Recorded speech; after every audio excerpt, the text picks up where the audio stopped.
Welcome, everybody.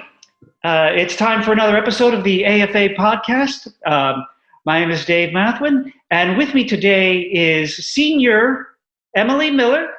Welcome, Emily. Thank you so much for joining us. Thanks. Thank you for having me.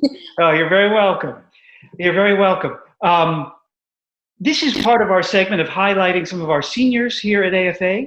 And of course, with so much going on and so much lost during this unusual time in our nation's history and in our school's history, we do want to highlight our seniors especially. So Emily, tell us, you came to AFA in 8th grade from public school. And had you been in public school since, kindergarten, more or less? Yeah, the whole time. Mm-hmm. What led you to AFA? And what was that transition like for you? Mm-hmm. Well, it was kind of a combination of things. For one thing, I wasn't challenged quite enough in public school. And then for another thing, I needed a little more flexibility with my dance schedule, and my old school wasn't really supportive of that and wasn't supportive of me traveling and stuff. I did that a lot, especially when I was in middle school. And and so then I came to AFA in 8th grade. And I think the biggest difference for me right off the bat, I remember my first day and my very first class was ancient history, 8 a.m. with Mr. Mathwin. Mr. Mathwin, I presume? Yeah. I remember my very first class. And then I remember I went home to my mom and I said, in our first class, we just discussed the whole time. And I just thought that was so foreign at the time, but I don't know. I really liked it right from the start. So that was a big adjustment. Do you remember at all what we discussed? The question was, why do we study history? Mm-hmm. Yes, I do remember that. You'd never been asked that question before? No. No, Never. Yeah, right. Well, that's I don't think that uncommon. So this transition, you mentioned at least initially the way we taught, it was jarring. What did you find really easy, pleasant, and very enjoyable about the transition? And maybe was there anything that was challenging for you about it? I think I really liked discussion-based learning. I really liked how the math classes worked and how we were all working together on problems. I thought that was really fun, especially as like a math person, I guess. I think probably the most challenging part is I'd maybe written like 5 or 6 papers total before I came to AFA, really just not many at all. And now it's just so much more than that. But I mean, I'm thankful for it. Like I like writing now. And I think it's definitely made me a better writer. Yes, and indeed, we're going to get to your senior thesis, which was quite excellent. So congratulations on that. Thank you. You're welcome. What was it like? What was the transition for you like? So you mentioned something academically. How about socially? Some people come from a public school background, some people from homeschooling background, and that's different for different people. You go from a very big school to a small school. What was that like? I think socially it was a lot easier than I expected it to be, because you're going to such a small school, and so you'd think that like, oh, you have like less options for friends or something. But it was easier than I thought it would be, because I found that there were people in my class that were just so welcoming to me. And then the fact that our class was smaller means that over the years we've been able to get really, really close to each other, which I'm just so thankful for. Have you felt, so this is something I've observed in my time at AFA, that yes, classes are small, and there are advantages and disadvantages to that. On the one hand, if there's people that annoy you or something like that, you can't really escape. On the other hand, if you can get kind of past that, by the time you get to 10th, 11th grade, some classes are able to form really genuine bonds. What has your experience been like with classmates? I know some people in your class have, come and gone. Can you speak to that?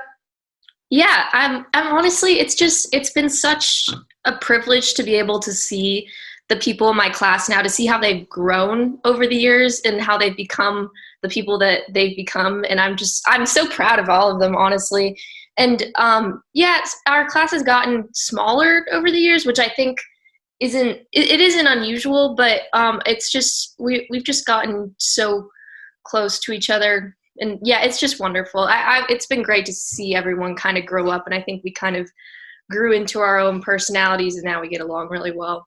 Yes, that's great. I do find that when people can stick it out, the tough times are usually between like 8th, 9th grade. Usually that's the kind of, I think that goes for anywhere, though. Like, I'm not convinced that that's just an AFA thing. I think that's an 8th or 9th grader thing, that's like the hard times.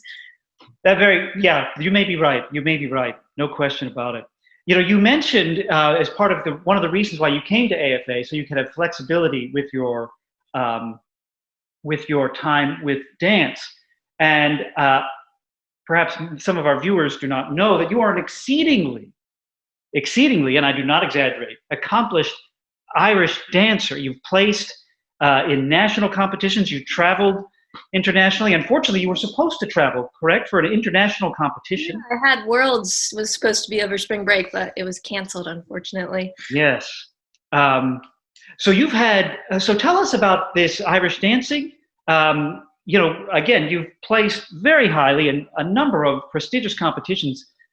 What led you into this? Why do you enjoy it? So I've been at it since I was 5. I did the whole ballet thing when I was 4, and then I think my mom had like a Celtic Woman CD or something, and then I just liked the music. So I don't know. I've definitely been dancing a lot longer than I haven't been dancing, so it's kind of just like all I've known, but it's something I really just love doing. I'm really passionate about it, and it's a nice, at this point in high school, it's a really good stress reliever to have. It's good to have something kind of to keep me balanced. You can take whatever frustrations you have out on the floor. I guess so, yeah. Or just be able to focus on something else for a few hours at a time is really nice.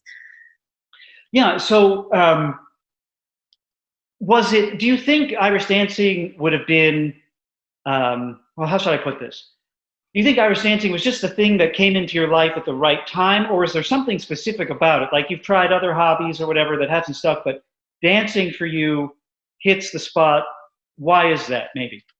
I think the cool thing, maybe this is true about other sports too, but in dancing at least, you can always, this is true about other sports, but for me at least, I'm kind of a perfectionist, so dancing was something where I could just keep working at it and keep getting better, and there was always like a goal to attain, a goal to work towards. And I think I really liked that. I liked working towards improving myself, not necessarily like for placements or awards or anything, but just being able to get better at something. I really like that. Yeah, okay, very good. And now you've done some teaching at your studio? Yeah. Not within the last few years, but I have during high school. What, now this senior year, you've decided to take on, last year, I should say, you ran for House leadership and for House Ilium, and you were selected to be the assistant leader of Ilium this year. What has that experience been like? For a lot of people find their experience in the House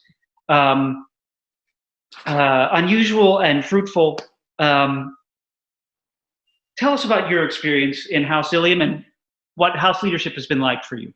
It's been amazing, really. I've loved it, and I've loved working along. You said you had Wesley on the podcast before? Yeah, he's just so great to work with. I found that over the years that I've been in the House, I've just gotten so close to everyone in Ilium, and it's become such like a safe haven for me.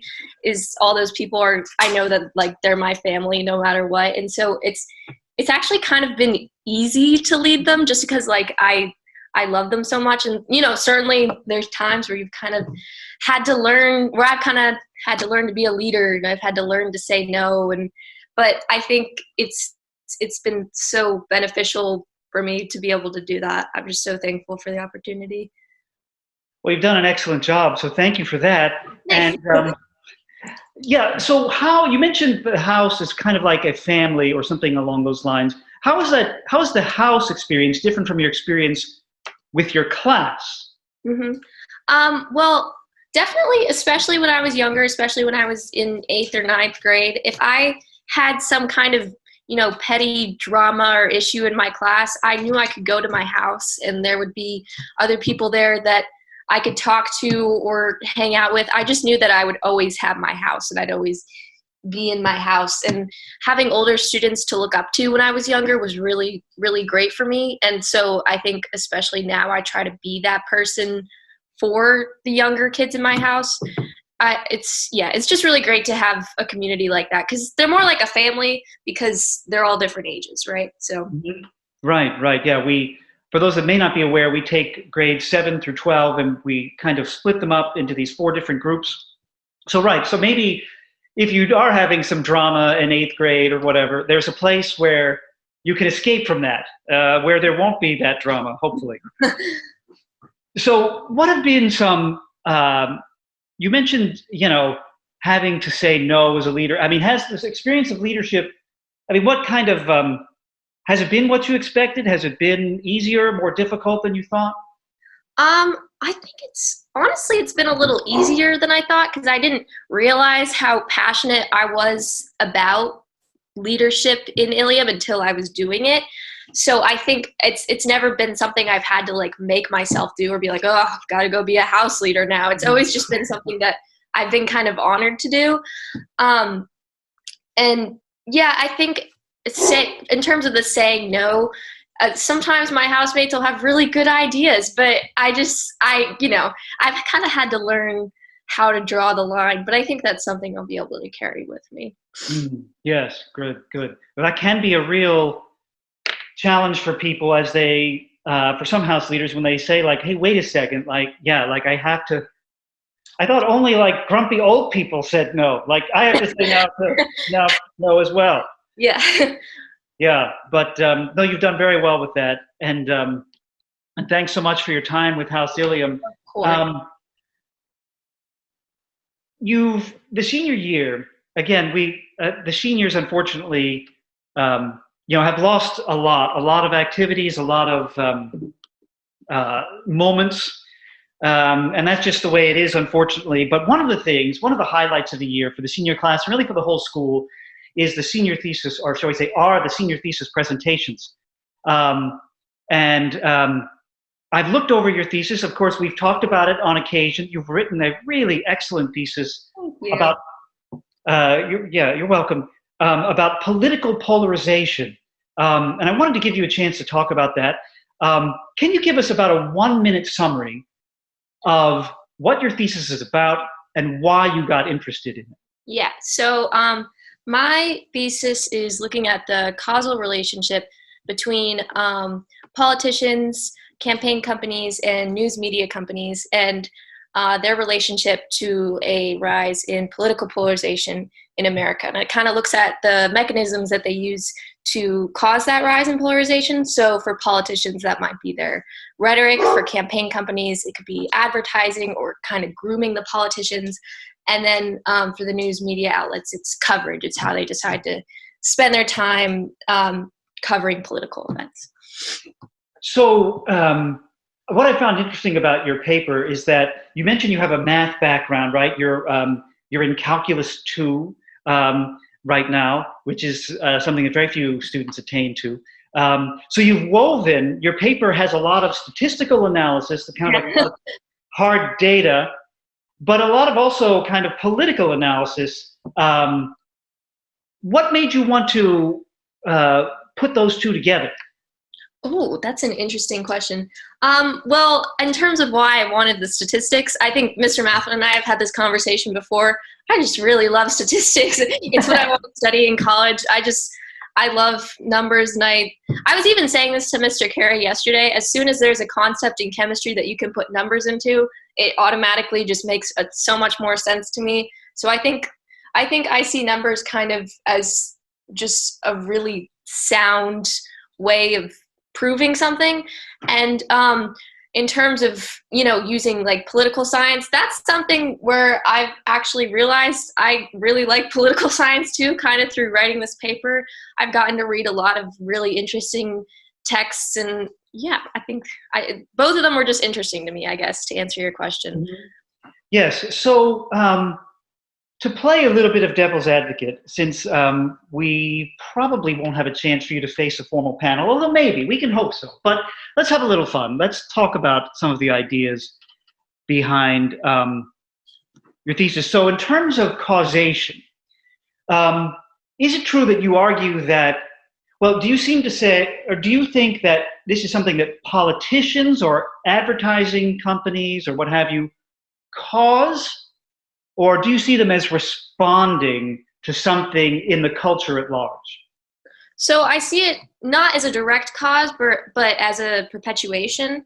So I think it's kind of unsafe to say that these actors are like the catalyst for political polarization, but certainly they contribute to it, and they contribute to it a lot. I think there's so many cultural factors that go into it, but we just can't underestimate how important these three things are to increasing polarization. So your contention then is, okay, so it's not exclusively the politicians or the advertising companies, but it is mainly? Yeah. Okay. So, all right. So here's maybe something. Yeah, okay, so here's a question. Okay, so the politician might decide, I'm going to run a negative campaign or something like that. But negative campaigns tend to work for a reason. In other words, if the culture were to hear, like, if that seed of the negative campaign falls upon a soil that won't be receptive to it, then it won't work. But the fact is, they do seem to work. Mm-hmm. So how would you respond to the fact that, okay, these are successful because that's what the people want? Right. Yeah, well, I can't deny for a second that these kind of campaign tactics and politician tactics and even news tactics, they're successful. They're getting viewership, they're getting votes. I think what's more significant is, well, maybe not more significant, equally significant, is that it's causing a rise in polarization, and it's moving the ideological centers of the two parties further and further apart. Do you think people respond to this well because, as some have suggested, we're tribal people, we're tribal beings at heart, and so on and so forth? Yeah, for sure, yeah. So do you see this polarization as a significantly negative thing for our country? So I was very careful about keeping my paper completely causal. I didn't actually take a formal stance and say this is bad and we should do something about it. But I think there's certainly implications in my paper that this is bad, that polarization is bad. Certainly we think about, gridlock in Congresses. We think about how Americans treat each other. It doesn't seem very positive, if you ask me. Mm-hmm. Sure, like the two-party system is kept alive through this, and some people might see that as a good thing. But at the same time, it's taking us further and further apart from each other to the point where making political decisions is getting a lot harder. Yes. So I think I brought up his name to you before. So I recently, when you asked me to think about your paper, yes, I did a little digging. And there's a commentator, he has a podcast and so on, just like everybody else these days, right? And he was saying political polarization is good for us as a country. Why? Because polarization will keep us freer. Without polarization, there'd be too much centralization in government, and too much centralization in government is bad for liberty, and bad for freedom, and will lead to tyranny. Without polarization, there will be an increase of tyranny. And I should, for the record, I'll say this is a commentator named Michael Malice, and his family grew up in Soviet Russia. So he's had experience, or at least his family has had direct experience of tyrannical regimes. That is what I don't know what I do have an opinion on that. But what I was immediately struck by was that's a fresh perspective. How would you respond to that? Maybe polarization, which worries us so much, maybe it's actually a good thing. Maybe it actually preserves liberty and freedom and the things we value. I think there's a big difference between moving the two parties and their ideologies closer to each other and making them kind of cohesive. I don't think they necessarily have to be cohesive. If I'm arguing that polarization is a bad thing, I don't think it's the same thing to say, oh, we could become a little closer together in how we're minded politically versus we all think the exact same thing. I think there's a difference. I think there's a scale, you're not either going to be here or here. There's like a middle ground. Yeah, that's an interesting point. That comment of his, while I'm intrigued by it, because I'm always, I think, as you know, I like, quote, crazy ideas. I think you bring up a good point. There's a difference between, shall we say, healthy differences and oppositional difference. Right. Someone else once said that we're in danger. The country's in danger of becoming not a country anymore, but just simply an economy. That we really won't, we need something to hold us together. And it's really no longer religion necessarily, or certainly not any kind of particular formal religion. So hopefully there can be some political unity. That's the hope, I think.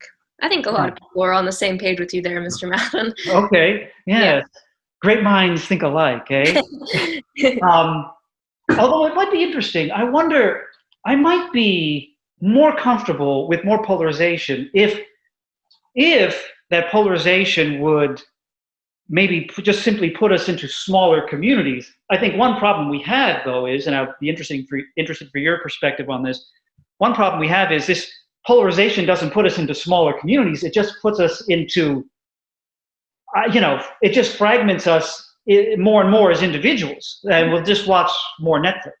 Yeah, it's also, that's a good point you bring up about smaller communities, is some people will argue, well, polarization isn't bad because it just puts me into a community that I'd probably rather be in anyway.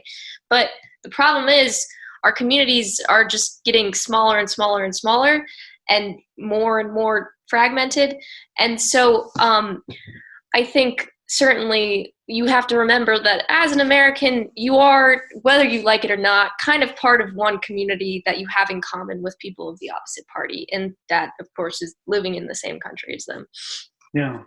What would you think about the policy? We've had two parties for so long, basically more or less since the inception. What would you think about a third or fourth party?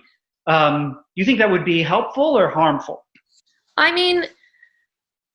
So earlier this year, I actually wrote a paper about the Electoral College for rhetoric. That was kind of our practice before we got into really writing thesis. And I thought about this question a lot, is of whether or not, how beneficial the two-party system really is for us. I would personally lean away from the idea of a third or fourth party because, like I said, that just breaks people up further. I think if you can just bring the two parties a little closer together, I think that would cause more effectual discourse. Okay, yeah. Okay, that's a good point. I myself am undecided about third parties. Yeah, it's a hard question. Mm-hmm. Yes.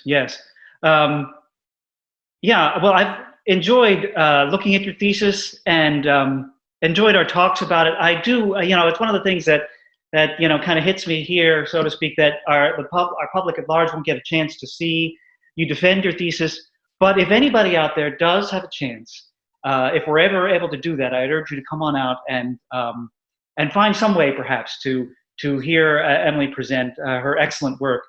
Thank you so much for that work, Emily, and congrats on it again. Thank you. Emily, as we wrap up today, I want to thank you so much for being here. And we always ask our guests a couple of questions to wrap up. What would you say has been the most challenging aspect of being a student at AFA? And you've been a student for 5 years. And what has been the most rewarding aspect of your time as a student here at AFA? So the most challenging thing I would probably say has been kind of learning time management, especially since I kind of do a lot outside of school too. It's kind of just been learning to balance things for me. But I mean, I think that's a good skill I've been able to carry, that I will be able to carry with me, is having learned that. And then the best thing about AFA is definitely the community, definitely my friends. I'm so thankful for them, and for the teachers that I know support me so much, which I'm just so grateful for. Excellent. Thank you so much for that. And have you, are you decided on your college choice yet? Not quite, but I will know soon. I will be decided soon. And you're planning to major in statistics? Yes. Well, I'm sure you'll do very well with that. And thank you so much for your time, and congratulations again on a wonderful AFA career, Emily. Thank you so much for having me. Oh, you're very welcome. Take care, everybody, and we'll look forward to seeing you again on the next episode. Thank you again, Emily. Bye-bye.